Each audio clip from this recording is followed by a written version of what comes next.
En un petit poble envoltat de turons i prats hi havia un nen anomenat Teo. En Teo tenia una imaginació desbordant i sempre somiava amb aventures extraordinàries. Un dia, mentre observava els núvols des de la finestra de la seva habitació, en Teo va decidir que volia visitar el regne dels núvols.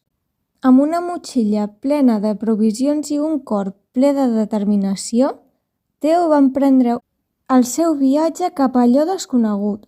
Seguint un sender serpentejant, va pujar pels turons seguint les formes capritxoses dels núvols que flotaven al cel.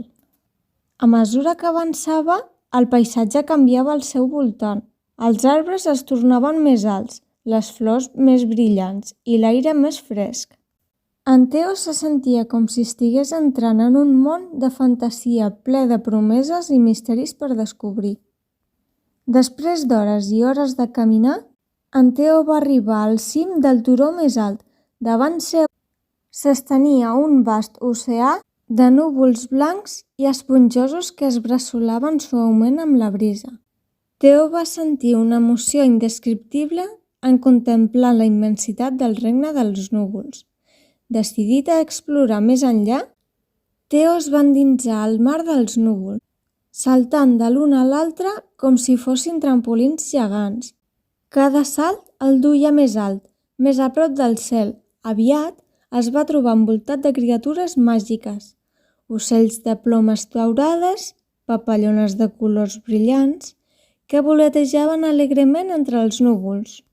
Mentre explorava, Teo va descobrir una muntanya al centre del regne dels núvols. Intrigat, va decidir escalar-la per veure quins secrets guardava. Amb cada pas, la muntanya semblava elevar-se més i més, desafiant la gravetat mateixa. Finalment, Teo va arribar al cim de la muntanya i es va trobar amb una sorpresa meravellosa. Un palau fet de núvols brillants i lluents. A l'entrada va ser rebut pel rei dels núvols, un ancià savi amb barba blanca i ulls brillants com estrelles. El rei dels núvols li va donar la benvinguda a en Teo al regne dels núvols i li va explicar històries de temps antics, quan els núvols eren guardians dels somnis i desitjos de la humanitat. Li va mostrar jardins de núvols perfumats i llacs d'aigua cristal·lina que reflectien el cel.